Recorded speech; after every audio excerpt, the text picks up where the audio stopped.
Hola, ¿qué tal? Buenos días. Soy el doctor médico Augusto Cruz, soy médico especialista en emergencias y desastres del Hospital Nacional Hipólito Unanue.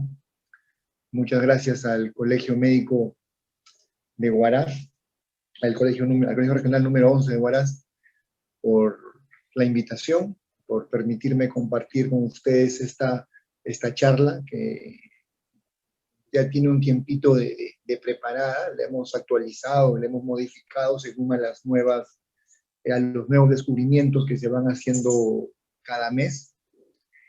Y para contarles un poquito que esta charla nace durante la segunda ola, entre la primera y segunda ola de pandemia, cuando intentábamos encontrar mecanismos para optimizar nuestros consumos o nuestros gastos de oxígeno en un sistema de salud totalmente colapsado y en una situación muy particular y muy especial de pandemia, ¿no? Donde teníamos una demanda muy alta y lamentablemente una oferta bastante precaria. Vamos a conversar hoy día sobre las indicaciones de oxigenoterapia y terapia de escalamiento en el soporte oxigenatorio. ¿Ok? Sabemos muy bien de que tenemos que tenemos que controlar la hipoxemia, ¿no? Pero también sabemos que debemos de enfrentarnos contra la hiperoxia. Es un hecho, ¿no? Que todos sabemos que se debe evitar bajo cualquier contexto la presencia de hipoxemia, ¿no? Definida como una concentración de oxígeno en sangre arterial por debajo de los 60 milímetros de mercurio, ¿no?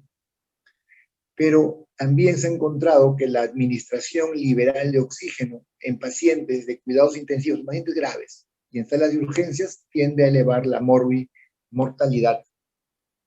Por lo tanto, es importante establecer estrategias que nos permitan a nosotros tratar de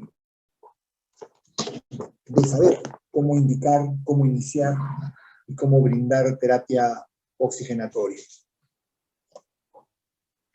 Vemos acá una captura de pantalla de la lista de los medicamentos esenciales de la OMS. El oxígeno está dentro de lo que es una medicación esencial. Y sabemos todos que el oxígeno es vital para el metabolismo aeróbico y para mantener la función o el funcionamiento de nuestros órganos. La hipoxia es dañina, intuimos que la hiperoxemia también lo es. Entonces, la terapia de oxígeno tiene que tener, como todo medicamento, una dosis, una manera de administración y un objetivo. ¿Ok? Entonces, vamos a tratar, a través de esta charla, de dilucidar estas tres cosas: la concentración, la manera y el objetivo, para tener una terapia oxigenatoria ideal. Acá vemos una cartilla de prescripción de oxígeno en un hospital británico. Se ve la fecha, el mecanismo por el cual se va a administrar el oxígeno, el rango de oxígeno que vamos a usar de 0 a 4 litros minuto, la firma del médico y el monitoreo, ¿no? Todo paciente que reciba oxígeno debe tener clara esta indicación, ¿no? ¿Cómo le vamos a administrar oxígeno? Pero también vamos a buscar darle los objetivos, es decir, que el paciente, a través de un monitoreo realizado por enfermería, logre alcanzar esas metas. Si las alcanza, en buena hora, recibir monitoreo, reportarle al médico si es que está haciendo está resultando con sus saturaciones por encima de las metas objetivo, o por el contrario, obviamente, si el paciente está recibiendo o está saturando menos que la meta, también comunicar para iniciar la corrección del mismo, ¿no?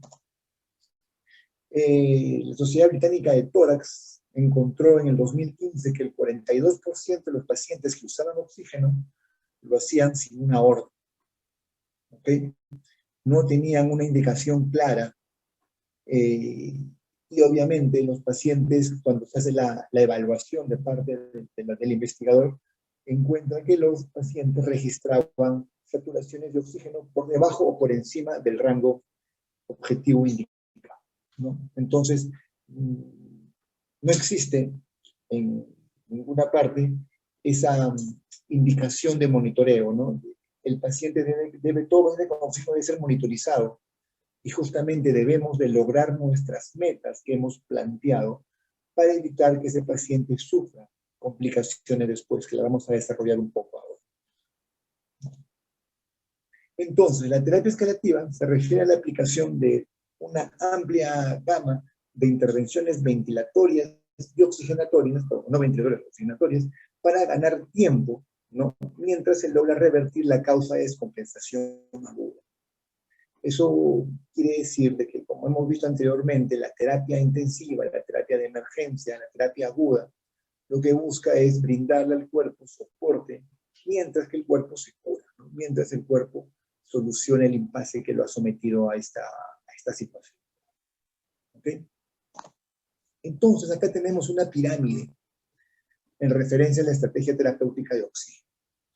Vemos que la base de la pirámide es la oxigenoterapia convencional, tratamiento etiológico de la enfermedad, si es una neumonía, antibióticos, si es un cuadro asmático, inhaladores, etc. Y de ahí vamos trepando, ¿no? Si es que no logramos mejorar al paciente con una terapia estándar, pues pasamos a una terapia de alto flujo.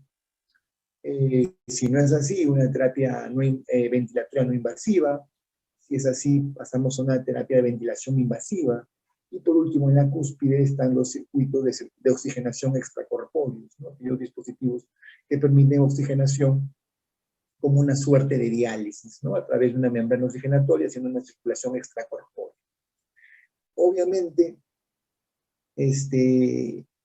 como vemos en la siguiente diapositiva, esta es una basada netamente durante el COVID, vemos que conforme yo voy escalando entre la terapia, entre pasar de terapia convencional a terapia no convencional, a alto flujo, ventilación mecánica no invasiva, ventilación mecánica invasiva, circulación extracorpórea, los costos aumentan, ¿no? Tenemos dos pirámides, una pirámide en la cual la base son aquellos pacientes que pueden solucionar su problema solamente con oxigenoterapia convencional, como un subgrupo se beneficia con terapia con adyuvantes especiales, con terapia no convencional, y un último grupo necesita cuidados críticos. Sus costos son obviamente inversamente proporcionales, ¿no? Entre nosotros vamos escalando entre los pacientes más críticos, los costos, los gastos que tiene ese paciente son más elevados, ¿no? Eso, yo sé que la salud no tiene precio, pero en situaciones de pandemia, en situaciones de economía precaria, lamentablemente nos obliga a ser pensantes en el momento de cómo administrar el oxígeno y los dispositivos que vamos a emplear. ¿Okay? La hipoxia mata, yo creo que ahí no hay mayor duda. Este es un artículo de 2020 en pacientes con COVID. La mortalidad fue mucho mayor en aquellos pacientes que ingresaron con disnea y con saturaciones menores de 90. Ahí creo que no hay mayor discusión en esta diapositiva. La hipoxia mata. Pero la hiperoxia, diversos artículos de revisión muestran que estados de hiperoxia, una saturación, una oxigenación o una presión parcial de oxígeno mayor de 100 en sangre arterial, aumentan la aparición de sistemas reactivos, agentes reactivos de oxígeno, los ROS, ¿no? Que son agentes quelantes, agentes inflamatorios, radicales libres formados por oxígeno, que van a tener diversas circunstancias, ¿no? Conforme nosotros, primeramente, mientras nosotros aumentamos la concentración de oxígeno a nivel de la sangre arterial, hay unos cambios dinámicos en la circulación pulmonar, ¿no? Uno de ellos es la disminución de la hipertensión pulmonar, que se puede formar atelectasias, aparición de shunt, ¿no? Que al final puede quedar o puede convertirse en un distrés respiratorio. A la vez, también los radicales libres de oxígeno favorecen la inflamación, alteran el DNA del paciente, anulan o alteran la cascada fosforilativa la respiración mitocondrial. Los mismos cambios en la concentración de oxígeno genera estados de vasoconstricción y alteraciones en la microvasculatura, alteraciones en la perfusión, que han sido bien demostradas, por ejemplo, en pacientes con infarto agudo de miocardio. La hiperoxemia aumenta la posibilidad de hacer un reinfarto, vasoespasmo desarrollado después de una hemorragia intracerebral, un ACV isquémico o de una parada cardiorrespiratoria. También se ha demostrado en esos pacientes que la hiperoxemia es dañina, ¿no? Y obviamente, en pacientes, lo que vimos anteriormente es la hiperoxemia en un paciente normal. En un paciente que es con una enfermedad pulmonar obstructiva crónica, como el EPOC, o una paciente con insuficiencia respiratoria tipo 2, o con aquellos pacientes con riesgo a desarrollar patologías relacionadas a la retención de CO2, hemos visto que la hiperoxia también daña, ¿no? Sabemos que si un paciente con EPOC, con una retención crónica de CO2, le administramos valores muy grandes de oxígeno, lo que estamos probablemente propiciando es que este paciente haya un mayor deterioro, una mayor alteración del sensorio, una mayor retención de CO2 y agravar al final los estados de hiperoxemia. ¿A través de cómo? A través del efecto Aldane, ¿no? En el cual en estados de hipercapnia, la hemoglobina capta mayor número de moléculas de CO2. Cuando nosotros corregimos esa hipoxemia persistente, la hemoglobina suelta el CO2 que está capturado, que está capturado por esta molécula, lo libera y eleva el valor de CO2. El EPOC genera respiración, el drive de la respiración, el impulso de la respiración es también hipóxico. Cuando yo anulo esa hipoxia, el paciente pierde el impulso inspiratorio y disminuye su volumen ventilatorio. Hay cambios en la vasoconstricción pulmonar relacionada con la hipoxemia, que al final, eso, tanto la disminución de un minuto, la hipertensión pulmonar, la vasoconstricción pulmonar por hipoxia y el colapso alveolar nos va a llevar pues a alteraciones en la ventilación perfusión, ¿no? Principalmente en shunt, y al final nos va a elevar la concentración de CO2, ¿no? Y esto en un paciente que está inestable hemodinamicamente, que tiene una poca capacidad de respuesta, que tiene una poca capacidad de reserva ventilatoria, pues probablemente lleve a una complicación grave y a la muerte.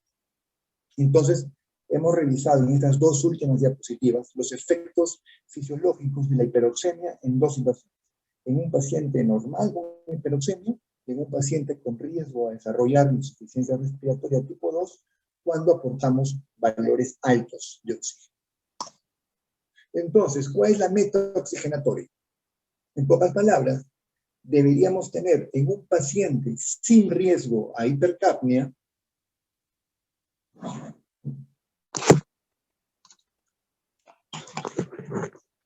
en un paciente sin riesgo a hipercapnia, deberíamos ver que nuestra meta oxigenatoria debería ser entre 92 y 96%. Mientras que un paciente con riesgo de hipercapnia, nuestra meta de saturación debería ser de 88 a 92. ¿No?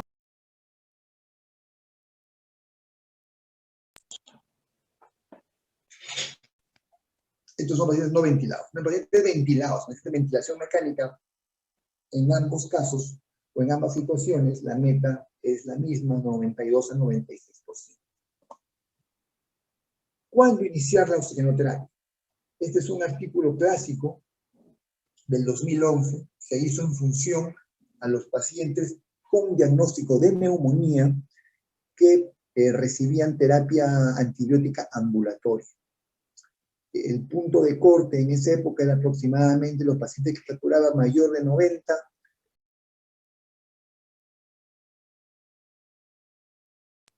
pacientes se consideraban pacientes de bajo riesgo y por lo tanto se podrían enviar a su domicilio a recibir terapia antibiótica. Este estudio encontró que se encontró mayor mortalidad, o sea, mayor complicaciones en aquellos, mayor mortalidad, mayor número de admisiones, aquellos pacientes que presentaban una saturación menor de 92.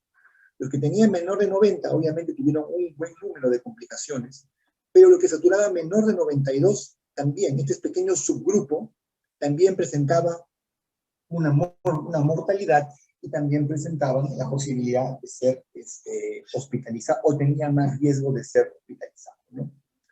Los composite outcomes están relacionados a complicaciones al alta, o sea, episodios, cualquier tipo de complicación al alta. Y también se encontró que los pacientes con menor de 92 también tenían un número alto de complicaciones. Por lo tanto, lo que demuestra este estudio es de que aquellos pacientes con una saturación menor de 92 están en hipoxemia y deberían recibir terapia suplementaria de oxígeno. ¿Por qué? Porque es un grupo que tiene complicaciones. El de menor de 90 no hay duda. El que tiene menos de complicaciones. Ahora, ¿cuánto oxígeno es bueno? Este es un estudio que analizó terapias libres versus terapias controladas de oxígeno. Terapia libre, ¿qué quiere decir? Que se brindó oxígeno a demanda sin una meta de saturación. Mientras en otro grupo se controló una meta de saturación, ¿no? Saturación hasta 96 y libre una saturación mayor de 96.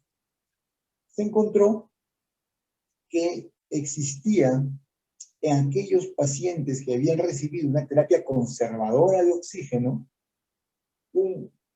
una mejor sobrevida y una disminución de la tasa de complicaciones con respecto a aquellos pacientes que habían recibido una terapia oxigenatoria libre o liberada. Este artículo, hay otros tipos de artículos también se desarrollaron en el artículo de 2020. El impacto de la hiperoxia en pacientes críticos, una revisión, en cual existe, en situaciones de hiperoxia, existe un aumento en la mortalidad después de un paciente que ha sufrido un paro cardíaco, un accidente cerebrovascular, un traumatismo encefalocraniano, y se sospecha también en aquellos pacientes con sepsis.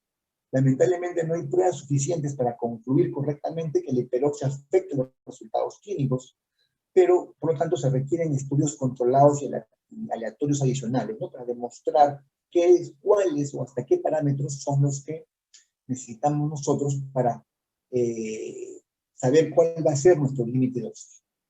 ¿Ok? Pero lo que recomienda esta revisión, que es una revisión bastante amplia, es de que se realice una titulación con respecto al oxígeno para evitar los efectos negativos de la hiperoxia. Esta es otra revisión también, realizada en el 2019. También concluye lo mismo, ¿no? La hiperoxia en pacientes ingresados a la UCI conllevaría una mayor mortalidad que ha sido reafirmada y confirmada en los pacientes que están posterior a haber realizado una parada cardíaca. ¿Okay? Como estas dos diapositivas están demostrando que existe, o se ha demostrado claramente que existen varios subgrupos de pacientes que se benefician con una terapia conservadora de oxígeno. Entre ellos los pacientes que han sufrido parada cardiorrespiratoria, pacientes que han sufrido accidentes cerebrovasculares, pacientes que han sufrido traumatismos encefalocranianos, y lo que está en el otro subgrupo que está en duda todavía, en pacientes con sepsis. Entonces, ¿Cuál es la idea? Perdón. Si la saturación de oxígeno cae por debajo del 92%, es razonable iniciar terapia oxigenatoria en aquellos pacientes que no están en riesgo de hipercapnia. Si la saturación supera un margen de 96%, es indicado suspender o reducir la oxigenoterapia. ¿Ok? Eso es una nota de conciencia. Ahora bien, ¿nosotros cómo monitorizamos eso? En la emergencia y en la UCI también tenemos los dispositivos de oxímetro de pulso. El pulso es un mecanismo asequible ahora con la tecnología moderna, los saturómetros portátiles, los de dedo, permite tener una saturación prácticamente a pie de cama del paciente, sin que éste esté en una unidad de cuidados intensivos o una unidad de trabajo, ¿no? Se constituye el quinto función vital, ¿no? Después de la presión arterial, frecuencia cardíaca, frecuencia respiratoria, tenemos la temperatura y tenemos la saturación, ¿no? Está al alcance de todos. Es asequible, no es doloroso, es repetitivo, seguro y fiable. ¿Ok? Pero también tiene sus limitaciones. No mide la ventilación, o sea, no mide la función ventilatoria, no sabemos cómo está el CO2. En un paciente que está hemodinámicamente inestable, pues no refleja una saturación verdadera. Cuando tenemos activamente que son intoxicaciones por monóxido de carbono, también es inútil. Y genera artefactos en muchas situaciones como las de temblor del paciente, agitación psicomotriz, cuando hay una luz excesiva, las uñas pintadas, etc. Y para justamente coadyuvar o ayudar a esta situación, tenemos otro recurso, que es el análisis de cadenas arteriales, donde nos va a dar pH y el CO2, que nos van a otorgar una variable importantísima, que es la variable de ventilación, ¿no? Acuérdense que no es solamente la oxigenación, no es solamente la concentración de oxígeno en sangre, sino la capacidad de ventilación, la capacidad de intercambiar volúmenes de aire con el medio interno al medio externo. Cómo eliminamos esa cantidad de CO2 y cómo genera alteraciones en nuestro pH, ¿no? Sabemos de que aquellos pacientes que retienen CO2 tienden a ser un pH más acidótico, y es un indicativo de la capacidad ventilatoria en el paciente. Entonces, cuando yo evalúo un paciente con insuficiencia respiratoria, voy a usar dos funciones primordiales. La saturación arterial, que me brinda el saturómetro portátil, y el trabajo respiratorio que nos damos clínicamente a la evaluación. Para eso empleamos, pues, scores, cadenas arteriales, imágenes y los recursos que tengo disponibles. Entonces, si yo tengo un paciente que me satura bajo, pues probablemente yo voy a emplear algún dispositivo que le entregue oxígeno para oxigenar al paciente. Y si un paciente tiene un trabajo respiratorio elevado o tiene un trabajo ventilatorio deficiente, pues yo pensaría en usar ya mecanismos que me alineen la función ventilatoria. Estoy hablando de una ventilación mecánica invasiva, ventilación mecánica no invasiva, o lo que está muy en boga actualmente, usar cánulas de alto flujo, por ejemplo, como que me ayuda a barrer CO2 y al generarme un flujo alto me genera cierta presión positiva al final de la vía respiratoria. Entonces, este es más o menos un esquema como nosotros podemos enfocar un cuadro de insuficiencia respiratoria en base a dos parámetros básicos, saturación y trabajo respiratorio. Pero obviamente esto está supeditado a nuestra evaluación clínica, a los scores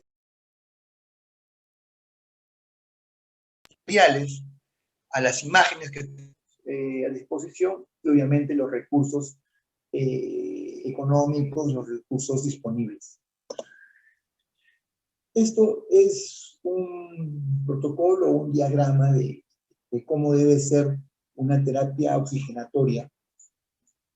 Un paciente que se encuentra inestable hemodinámicamente, en parada cardiorrespiratoria, gravemente enfermo, debería recibir, cuando es admitido, oxígeno a 15 litros por minuto, mientras se decide qué hacer, y valorar si el paciente tiene riesgo de hipercapnia o no tiene riesgo de hipercapnia, ¿no? Si tiene riesgo de hipercapnia, pues nuestro objetivo de saturación será 82,92%, mientras que no tiene riesgo de hipercapnia, una saturación de 92 a 96% sería lo ideal.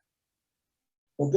Y sobre esto vamos trepando, ¿no? Si el paciente no mejora de oxígeno, pues yo o empleando una cánula guinasal, pues pasaré a una cama de Venturi, una máscara de Venturi, o pasaré a una máscara de reservorio, o yo ya veré qué hago. Pero acá hay un diagrama bastante interesante, ¿no? Y se ha encontrado que si yo tengo un paciente que a pesar de una terapia estandarizada de oxígeno, con un FiO2 de 40%, o un flujo de 6 litros minuto, y aún así no me mantiene una saturación adecuada de 92%, estamos hablando que este paciente me va a ir mal. Entonces, ¿por qué? Un paciente que está en hipoxemia, se considera técnicamente hasta 60 milímetros de mercurio, y con un FiO2 de 40%, si yo lo calculo, me sale un PAF aproximado de 150.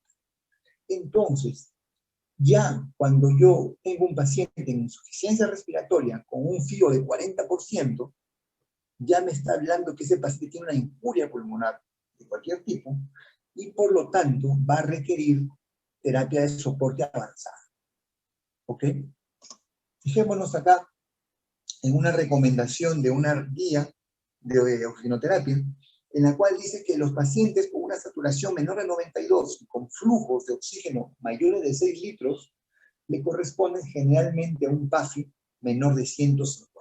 Y la experiencia clínica de estos pacientes con hipoxemia persistente, a pesar de recibir 6 litros de oxígeno por minuto, una saturación, a un FiO2 del 40%, y aún así no alcanzan valores objetivos, es un paciente que ya está candidato a la UCI. En el trabajo, es un trabajo clásico también, que se hizo en el 2015, me parece, sobre LungSafe, donde se empleó por primera vez ventilación mecánica no invasiva en pacientes con estrés respiratorio. Se encontró que aproximadamente en todo un corte de más o menos 3.000 pacientes con estrés respiratorio, en un 15% de ellos se usó máscaras de ventilación no invasiva. ¿Sí? Y se encontró que aproximadamente un tercio de los pacientes con ventilación mecánica no invasiva fallecieron. Prácticamente un medio de los pacientes con distrés moderado a grave.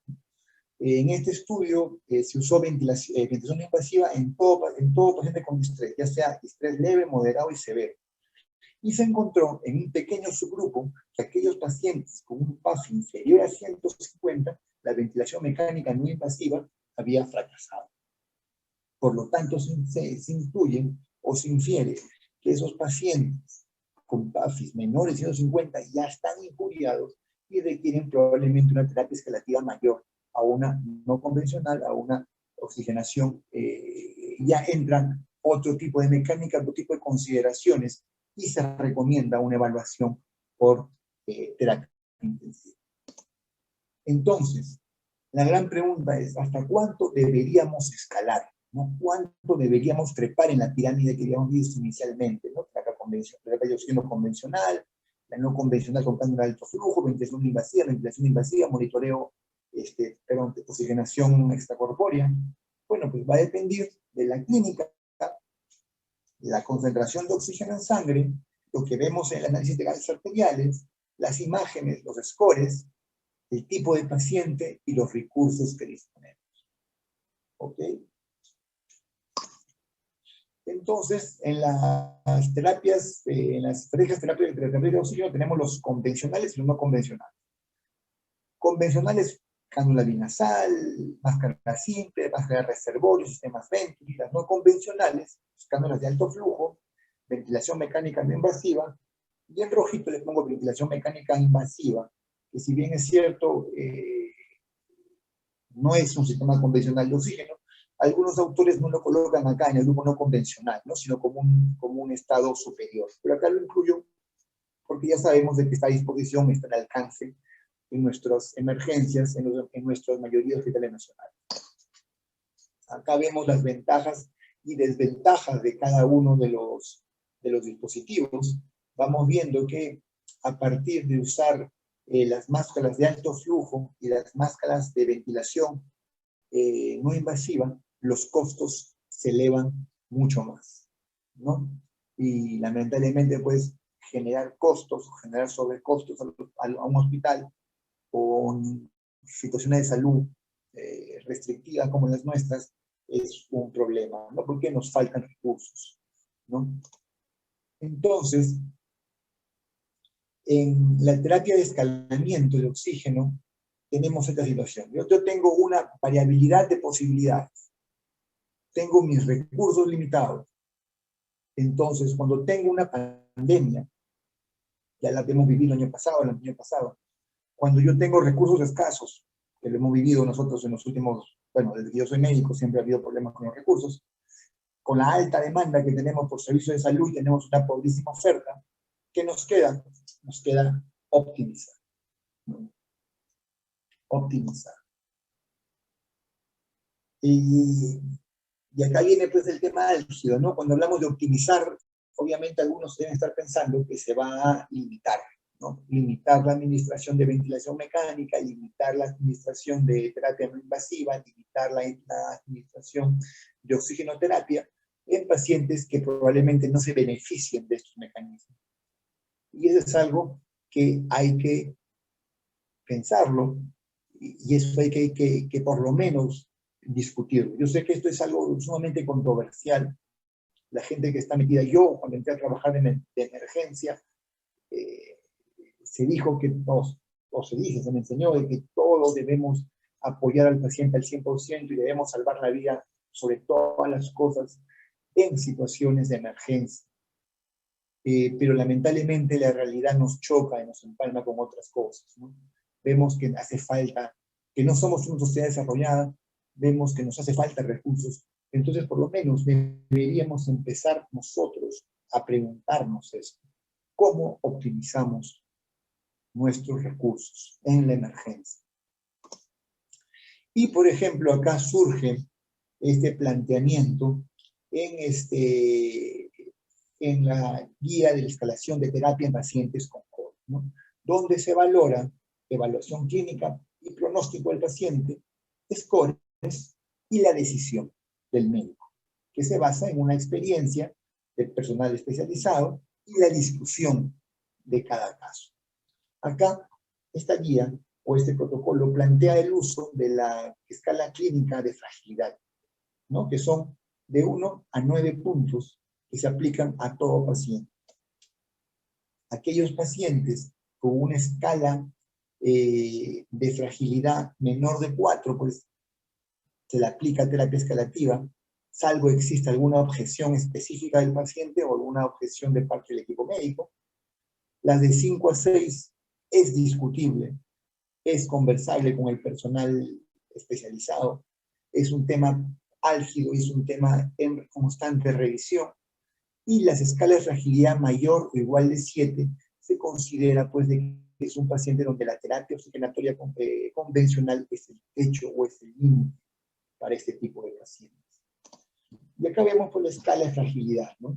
Las 5 y 6, levemente y moderadamente frágil, es la área oscura. Es la área oscura que hay que determinar bien si es que este grupo de pacientes se benefician con terapia escalativa. Y mayor o igual de 7, que son pacientes en los cuales ya se ha demostrado que las terapias escalativas, suplementarias o altamente complejas, pues no otorgan beneficios, ¿no? Entonces, ¿cómo hacemos la terapia escalativa en nuestro medio? Iniciamos con oxígeno de bajo flujo, valorar, ver nuestras metas de saturación, ver nuestros objetivos, ver la disminución del trabajo respiratorio, ver una buena saturación arterial, un buen análisis de gases arteriales. Y si esto no mejora, pues podemos, según en función a nuestros recursos y también a la elegibilidad, plantear cánulas de alto flujo, ventilación mecánica no invasiva, CPAP, y la posibilidad de entrar a ventilación mecánica. Acuérdense que en el medio están los coadyuvantes, la terapia médica para cada situación del paciente que no debe faltar bajo ninguna circunstancia, y obviamente enfocar eso, ¿no? ¿La terapia convencional ayuda? Sí, sí ayuda, ¿no? Se ha demostrado mediante este artículo orientados principalmente a pacientes con insuficiencia respiratoria secundaria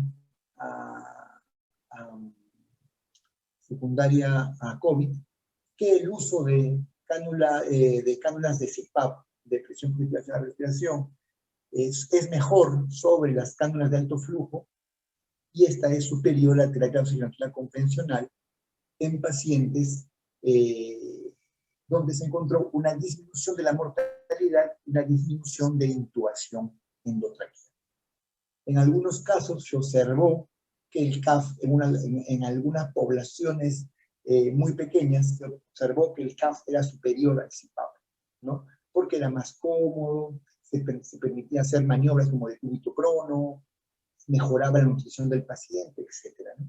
Entonces, queda todavía mucho por discernir, queda mucho por estudiar. Esto es prácticamente un pequeño resumen. ¿Quién necesita oxígeno suplementario? Y lo que tiene menos 92. ¿Cómo lo evaluamos por pacientes Disney? Tener cuidado, ¿no? Porque la disnea es una percepción y puede ser confundida. No todos los pacientes disnéicos requieren oxígeno suplementario. Y una frecuencia respiratoria alta puede estar asociada a otro tipo de patologías que deben ser revisadas. ¿Qué mecanismo de oxigenoterapia es más eficaz? Es lo que debemos nosotros plantearnos según nuestras metas, ¿no? El dispositivo más útil es aquel que nos logre nuestras metas. ¿Qué metas son? Saturación y disminución del trabajo respiratorio, que es igual a, a la función ventilatoria. Tenemos que individualizar a los pacientes según su gravedad, estadio, comorbilidades, recursos disponibles. Y tenemos, obviamente, como ustedes saben, dos sistemas principales, convencionales y no convencionales, que según a nuestra disposición de nuestros recursos, deberán aplicarse. Bueno, eso es todo. Muchas gracias.